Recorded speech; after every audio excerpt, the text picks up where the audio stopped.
ഗസയിൽ ഇസ്രായേൽ നരനായാട്ടിൽ കൊല്ലപ്പെട്ട മനുഷ്യരുടെ എണ്ണം 1,00,000 അടുക്കുകയാണ്. ഇന്നത്തെ ഏറ്റവും പ്രധാനപ്പെട്ട വാർത്ത, ഇസ്രായേൽ നടത്തുന്ന വംശഹത്യക്കെതിരായ പരാതി അന്താരാഷ്ട്ര നീതിന്യായ കോടതിയുടെ മുന്നിലെത്തിയിരിക്കുകയാണ്. ദക്ഷിണാഫ്രിക്കയാണ് ഇതിനൊരു മുൻകൈയെടുത്ത് ഈ പരാതിയുമായി അന്താരാഷ്ട്ര നീതിന്യായ കോടതിയെ സമീപിച്ചത്. 84 പേജുള്ള പരാതിയാണ്. ഇപ്പോൾ ഈ കോടതിയിൽ ഇതുമായി ബന്ധപ്പെട്ട വാദങ്ങൾ ആരംഭിച്ചിട്ടുണ്ട്. നിഷാദ്, ഈ പരാതി കൊണ്ട് എന്തെങ്കിലും പ്രയോജനം ഉണ്ടാകും?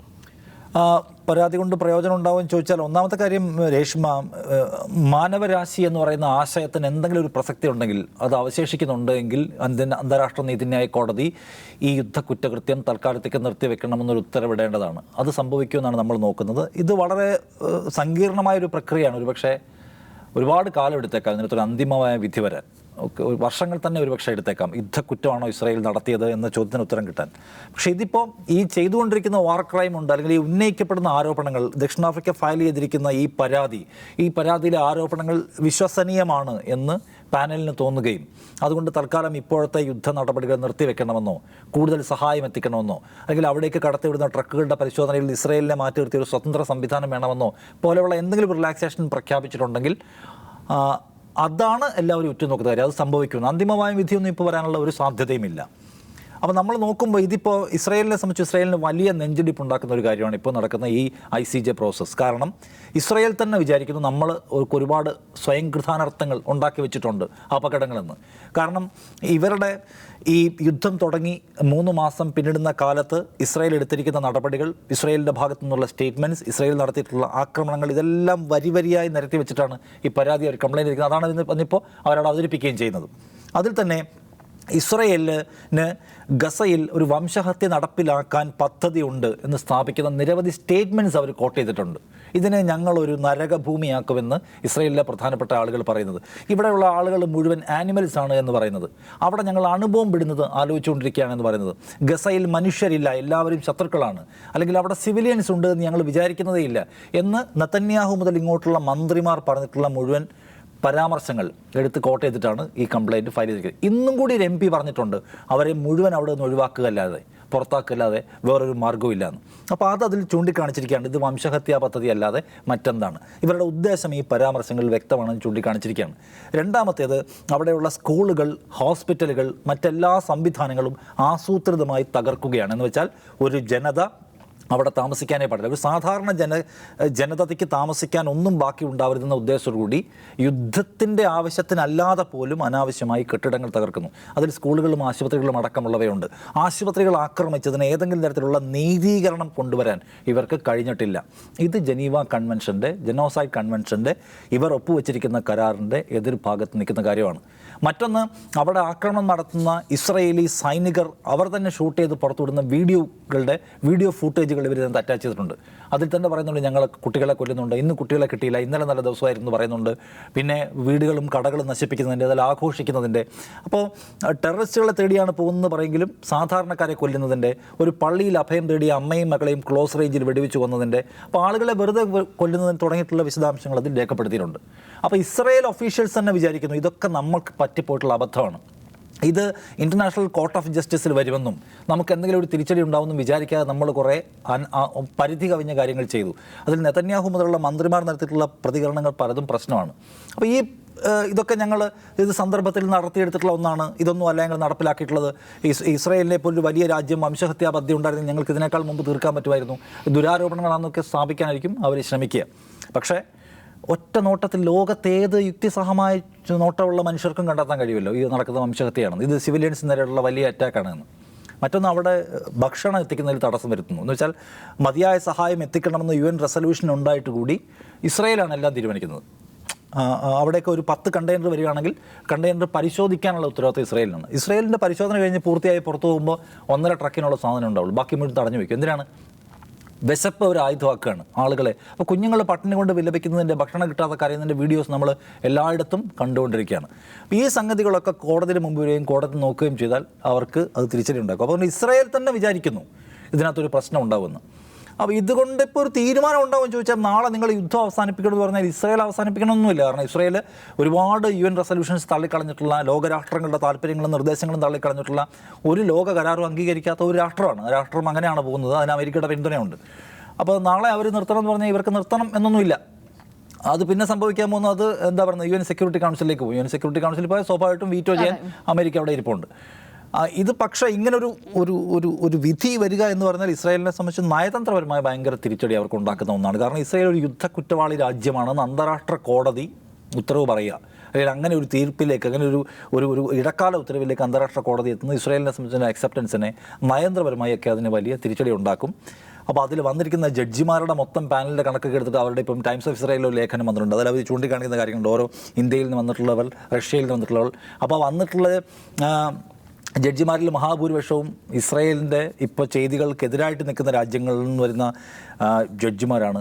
അപ്പോൾ എന്താ പറയുന്നത്, പാനൽ അംഗങ്ങളാണ്. അവരെടുക്കുന്ന തീരുമാനങ്ങൾ നമുക്ക് തിരിച്ചടിയാവാൻ സാധ്യതയുണ്ടെന്ന് എന്നൊക്കെ കണക്ക് കൂട്ടുന്നു. എനിവേ, ഞാൻ വീണ്ടും പറയുന്ന ഒന്ന്, ഒറ്റ പരിശോധനയിൽ ആർക്കും മനസ്സിലാവുന്ന ജനോസൈഡ് എന്ന് പറയുന്ന സംഗതി അവിടെ നടക്കുന്നുണ്ട്. അതിനാധാരമായിട്ടുള്ള ഈ പറഞ്ഞ സ്റ്റേറ്റ്മെൻറ്റ്സ്, വീഡിയോഗ്രാഫുകൾ, അവിടെ നിന്നിട്ടുള്ള ഉണ്ടായിട്ടുള്ള ദുരന്തങ്ങൾ, അതിലുണ്ടായിട്ടുള്ള അപകടങ്ങൾ, പിന്നെ എന്തൊക്കെ ചെയ്തിട്ടാണ്, വയലേഷൻസ് എന്തൊക്കെയാണ്. അതായത് ഈ ആശുപത്രികൾ ആക്രമിക്കാൻ പാടില്ല എന്ന് പറഞ്ഞ ക്ലോസ് വയലേറ്റ് ചെയ്തിരിക്കുന്നു. 7 വയസ്സിന് താഴെ പ്രായമുള്ള കുഞ്ഞുങ്ങളുടെ അമ്മമാർ പാർക്കുന്ന സ്ഥലങ്ങൾ ആക്രമിക്കാൻ പാടില്ല, വയലേറ്റ് ചെയ്തിരിക്കുന്നു. പ്രായമുള്ള ആളുകൾ താമസിക്കുന്ന സ്ഥലം പാടില്ല, വയലേറ്റ് ചെയ്തിരിക്കുന്നു. ഈ വയലേഷനൊക്കെ എന്തെങ്കിലും തരത്തിലുള്ള നീതീകരണം കൊണ്ടുവരാൻ കഴിഞ്ഞിട്ടുണ്ടോ? ഇല്ല. അപ്പോൾ ഇതെല്ലാം ചൂണ്ടിക്കാണിച്ചിട്ടാണ് ഇവരുടെ കംപ്ലയിൻറ്റ്. അത് അവർ ഗംഭീരമായിട്ട് അവതരിപ്പിക്കുകയും ചെയ്യുന്നു. അതിനകത്ത് ഇനി എന്താണ് ഈ വരും ദിവസങ്ങളിൽ ഇടക്കാല ഉത്തരവ് വരുമെന്ന് നമ്മൾ ഉറ്റുനോക്കണം. എനിവേ, ഇവർ എടുത്തു പറയേണ്ട കാര്യം ദക്ഷിണാഫ്രിക്ക ആ കാര്യത്തിൽ എടുത്തിട്ടുള്ള പൊസിഷനാണ്. അവർ മുന്നോട്ട് വന്നിരിക്കുന്നു, അവർ സ്ഥാനപതിയെ പുറത്താക്കുന്നു, അതിനുശേഷം അവർ ആ കോടതിയിൽ ഇത് ഫയൽ ചെയ്യുന്നു, ഒരു ഗംഭീര ലീഗൽ ടീമിനെ നിയോഗിക്കുന്നു, അവർ അതിഗംഭീരമായി ഡ്രാഫ്റ്റ് ചെയ്തിട്ട് പരാതി ഉന്നയിക്കുന്നു, അത് അവരവിടെ അവതരിപ്പിക്കുന്നു. അപ്പോൾ ലോകം എന്ന് പറയുന്ന, നമ്മൾ വിചാരിക്കുന്ന പല രാഷ്ട്രങ്ങളും ചെയ്യാതിരിക്കുന്ന ഒരു കാര്യം ദക്ഷിണാഫ്രിക്കയെ പോലെ ഒരു രാജ്യം ചെയ്യണം. അപ്പോൾ ആ രാജ്യത്തെ ഈ കേസ് എന്തായാലും നമ്മൾ സല്യൂട്ട് ചെയ്യുക കൂടി ചെയ്യണമെന്ന് എടുത്തു പറയേണ്ട കാര്യമാണ്. ഈ UN-ന്റെ മുൻപാകെ ഈ വിഷയം വന്നപ്പോഴൊക്കെ എല്ലാ യാഥാർത്ഥ്യങ്ങളെ ഉൾക്കൊണ്ടിട്ടും നോക്കുകുത്തിയാവുന്ന കാഴ്ച നമ്മൾ പലതവണ കണ്ടിട്ടുണ്ട്. പലതവണയെന്നല്ല, എല്ലായ്പ്പോഴും കണ്ടിട്ടുണ്ട്. ഇപ്പോൾ അന്താരാഷ്ട്ര നീതിന്യായ കോടതിക്ക് മുൻപാകെ വരുമ്പോഴെങ്കിലും ഇപ്പോൾ നിഷാദ് പറഞ്ഞ പോലെ എല്ലാ യാഥാർത്ഥ്യങ്ങളും കൺമുന്നിലുണ്ട്. അപ്പോഴെങ്കിലും മനുഷ്യത്വപരമായൊരു നിലപാട് സ്വീകരിക്കാൻ അന്താരാഷ്ട്ര നീതിന്യായ കോടതിക്കെങ്കിലും കഴിയുമോ? ഇതിൽ ഈ കംപ്ലയിൻറ്റ് സൗത്ത് ആഫ്രിക്കയാണ് കൊടുത്തത് എന്നുള്ളത് വളരെ ചരിത്രപരവും നിർണായകവുമാണ്. അതിൻ്റെ ഒരു കാരണം, ഇപ്പോൾ ജനസൈഡാണ് ഇതിൽ പ്രധാനമായും ഉന്നയിക്കുന്ന, വംശഹത്യയാണ് പ്രധാനമായും ഉന്നയിക്കുന്ന കുറ്റാരോപണം എങ്കിൽ പോലും അതിൽ തൊട്ട് താഴെ തന്നെ ഇവർ അപ്പാർത്തൈഡ്, വർണ്ണവിവേചനം അല്ലെങ്കിൽ വംശവിവേചനം ചൂണ്ടിക്കാട്ടുന്നുണ്ട്. അപ്പോൾ എങ്ങനെയാണ് സൗത്ത് ആഫ്രിക്കയിൽ, നമുക്കറിയാം സൗത്ത് ആഫ്രിക്കയിൽ എങ്ങനെയാണ് വംശവിവേചനം നിലനിന്നത്. നെൽസൺ മണ്ടേലയുടെ നേതൃത്വത്തിൽ അതിനെതിരെ സമരം, അദ്ദേഹത്തിൻ്റെ ജയിൽവാസം, പിന്നീട് ഈ അപ്പാർത്തൈഡ് ഭരണകൂടം ഇല്ലാതാവുകയും അവിടെ ജനാധിപത്യം വരികയും ചെയ്യുന്നു.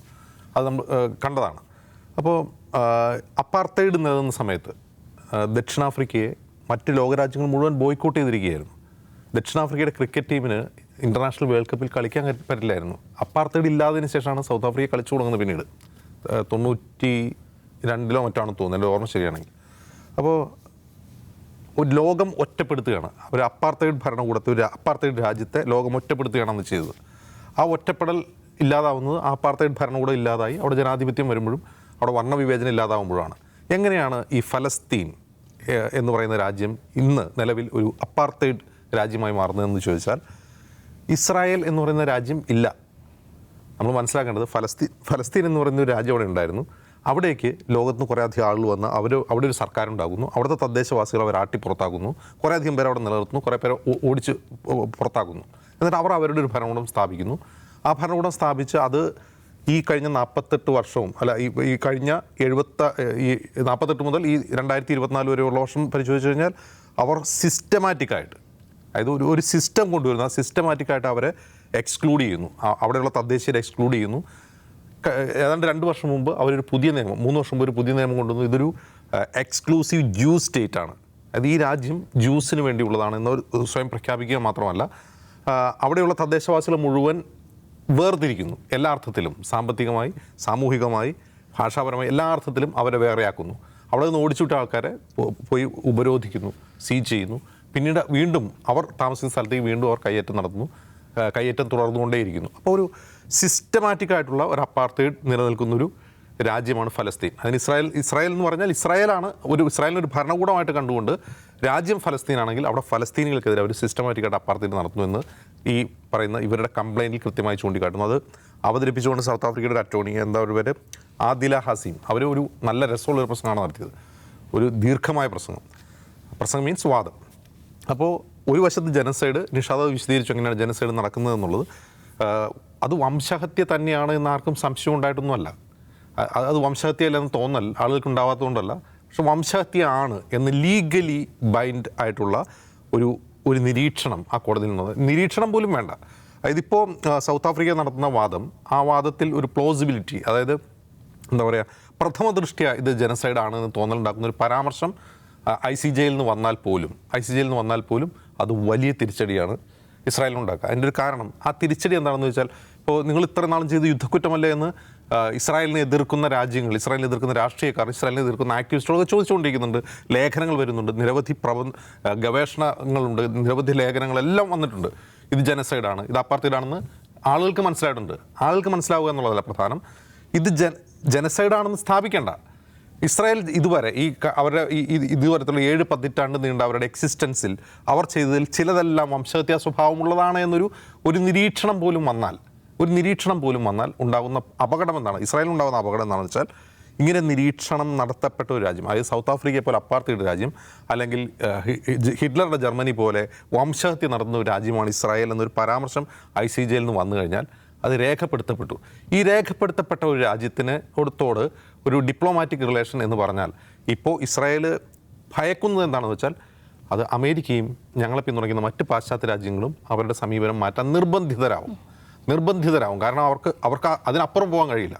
ഇപ്പോൾ തന്നെ ഈ നടക്കുന്ന ജനസൈഡിനെ, ഈ കൂട്ടക്കൊല നടന്നുകൊണ്ടിരിക്കുമ്പോൾ, ലോകം കണ്ടുകൊണ്ടിരിക്കുമ്പോൾ പോലും ഇനിയും ഞങ്ങൾ സഹായിക്കും, ഇനിയും ആയുധങ്ങൾ കൊടുക്കും.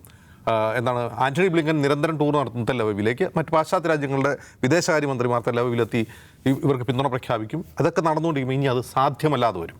നിയമപരമായി തന്നെ ആ രാജ്യങ്ങൾക്ക്, അമേരിക്കയ്ക്കോ അല്ലെങ്കിൽ മറ്റ് പാശ്ചാത്യ രാജ്യങ്ങൾക്കോ ഇസ്രായേലുമായി ഇങ്ങനെ ഒരു ബന്ധം തുടരുന്നത് സാധ്യമല്ലാതെ വരും. അവർക്ക് അമ്യൂണിഷൻ ഷിപ്മെൻറ്റ് നടത്താൻ കഴിയാതെ വരും, സൈനിക സഹായം പ്രഖ്യാപിക്കാൻ കഴിയാതെ വരും, സംയുക്ത സൈനിക സഹകരണം നടത്താൻ കഴിയാതെ വരും. ഈ പറയുന്ന ലോകത്തെ ഏറ്റവും സമ്പന്നമായ സൈനിക ശക്തിയുള്ള രാജ്യങ്ങളുടെ പിന്തുണ കൊണ്ടാണ് അവർക്ക് ഇത് ചെയ്യാൻ കഴിയുന്നത് തന്നെ. അങ്ങനെ അവർക്ക് ചെയ്യാൻ കഴിയാതെ വരിക എന്ന് പറഞ്ഞാൽ അത് അവരുടെ തകർച്ചയ്ക്ക് തുടക്കമാണ് എന്ന് ഇസ്രായേലിലെ മാധ്യമങ്ങൾ തന്നെ വിലപിക്കുകയാണ്. അവർ തന്നെ ലേഖനങ്ങൾ എഴുതുകയാണ്. ഇനി അത് അപകടകരമാണ്, ഡേഞ്ചറസ് സിറ്റുവേഷനിലേക്കായിരിക്കും പോവുക എന്ന് അവർ അതിനെ ഭയക്കുന്നുണ്ട്. അപ്പോൾ ഇനി ICJയിൽ എന്തായിരിക്കും ഇസ്രായേൽ വാദിക്കാൻ പോവുക? ഞങ്ങൾ 20,000 പേരെ കൊന്നിട്ടുണ്ടെന്ന് അവർ പറയുന്നു. ഞങ്ങൾ അത്രയൊന്നും കൊന്നിട്ടില്ല. ഞങ്ങളൊരു 8,500 ടെററിസ്റ്റുകളെ ഞങ്ങൾ അവിടെ കൊന്നിട്ടുണ്ട്. ബാക്കിയെല്ലാം കൊളാട്രൽ ഡാമേജാണ്. ഈ കൊളാട്രൽ ഡാമേജ് എന്നുള്ള പറയുന്ന വാദത്തിന് അവർക്ക് ഒരു പ്രീസിഡൻസ് ഒക്കെ ഉണ്ട്. ഇപ്പോൾ 10 വർഷം കൊണ്ട് 10 ലക്ഷം പേരെയാണ് ഇറാഖിൽ അമേരിക്ക വന്നത്. അമേരിക്ക ഔദ്യോഗികമായി അതിന് ഉപയോഗിച്ച വാക്ക് കൊളാട്രൽ ഡാമേജ് എന്നാണ്.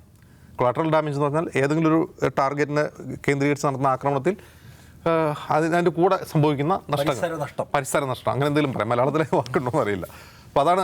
അപ്പോൾ ഇങ്ങനെ പറയും, 20,000 പേരെ ഞങ്ങൾ കൊല്ലാൻ ഉദ്ദേശിച്ചില്ല, ഒരു 10,000 ടെററിസ്റ്റുകളെ ഞങ്ങൾ കൊന്നു, അതിൻ്റെ കൂടെ ബാക്കി ഒരു 12,000 പേരോ 15,000 പേരോ മരിച്ചുപോയി എന്നാണ് അവർ പറയാൻ പോവുക. പക്ഷേ ആ വാദത്തിന് നിലനിൽപ്പില്ലാത്തതിൻ്റെ ഒരു കാരണം, ഈ കൊളാട്രൽ ഡാമേജ് എന്ന് പറയാൻ കഴിയാത്ത വിധം അവർ ടാർഗറ്റ് ചെയ്യുന്നത് സിവിലിയൻ ഇൻഫ്രാസ്ട്രക്ചറിനെയാണ്, വീടുകളെയാണ്, ആശുപത്രികളെയാണ്, സ്കൂളുകളെയാണ്. അത് മാത്രമല്ല UN-ൻ്റെ വിവിധ ഏജൻസികൾ, അത് ഫലസ്തീനിലെ അഭയാർത്ഥികൾക്ക് വേണ്ടി പ്രവർത്തിക്കുന്ന സംഘടനയാവട്ടെ, UNESCO ആവട്ടെ, അല്ലെങ്കിൽ യൂണിസെഫ് ആവട്ടെ, അങ്ങനെ നിരവധി UN സംഘടനകൾ അവരുടെ ഔദ്യോഗിക ഡോക്യുമെൻറ്റിൽ തന്നെ ഈ കാര്യങ്ങൾ, സിവിലിയൻ ഇൻഫ്രാസ്ട്രക്ചറിനെ ലക്ഷ്യം വെച്ചുള്ള ഇസ്രായേലിൻ്റെ ആക്രമണത്തെക്കുറിച്ച് അവരുടെ രേഖാപരമായ ഡോക്യുമെൻറ്റ്സ് ഉണ്ട്. ഈ ഡോക്യുമെൻറ്റ്സൊക്കെ ഈ ICJയുടെ മുമ്പിൽ വരും. അപ്പോൾ UN-ൻ്റെ ഏജൻസികൾ തന്നെ ഈ ജനസൈഡ് സ്വഭാവമുള്ള, വംശഹത്യ സ്വഭാവമുള്ള ഇസ്രായേലിൻ്റെ ആക്രമണത്തെക്കുറിച്ചുള്ള രേഖാപരമായ തെളിവുകൾ ICJയുടെ മുമ്പിൽ വന്നു കഴിയുമ്പോൾ പിന്നെ അതിനെ കൊളാട്രൽ ഡാമേജ് എന്ന് പറഞ്ഞ് രക്ഷപ്പെടാൻ ഇസ്രായേലിന് കഴിയില്ല. അതുകൊണ്ട് ഈ ICJയുടെ ട്രയൽ എന്ന് പറയുന്നത് നാളെ നെതന്യാഹുവിനെ തൂക്കിക്കൊല്ലാൻ വിധിക്കുക എന്നുള്ളതല്ല. അത് വ്യക്തികളെ ട്രയൽ ചെയ്യുന്ന ഒരു സംവിധാനമല്ല. രാജ്യങ്ങളുടെ തമ്മിലുള്ള തർക്കവും രാജ്യങ്ങൾ തമ്മിലുള്ള ക്രിമിനലോ സിവിലോ ആയിട്ടുള്ള തർക്കങ്ങളാണ് അവിടെ പരിഹരിക്കപ്പെടുക. പക്ഷേ ഇതിലേറ്റവും പ്രധാനപ്പെട്ട കാര്യം, ജനസൈഡ് ആണ് നടത്തിക്കൊണ്ടിരിക്കുന്നത് പറയണ്ട, ജനസൈഡ് സ്വഭാവമുള്ള ചില കാര്യങ്ങൾ ഉണ്ടായി എന്ന് പറഞ്ഞാൽ പോലും അത് ഇസ്രായേലിന് വലിയ തിരിച്ചടിയാകും. അതിനെയാണ് ഇസ്രായേൽ ഇപ്പോൾ നിലവിൽ ഭയക്കുന്നത്. തീർച്ചയായും അന്താരാഷ്ട്ര നീതിന്യായ കോടതിക്ക് മുന്നിൽ ഇസ്രായേലിന് വീർക്കേണ്ടി വരിക തന്നെ ചെയ്യും. മനുഷ്യത്വപരമായ ഒരു ഇടപെടൽ നടത്താൻ അന്താരാഷ്ട്ര നീതിന്യായ കോടതിക്കെങ്കിലും സാധിക്കട്ടെ.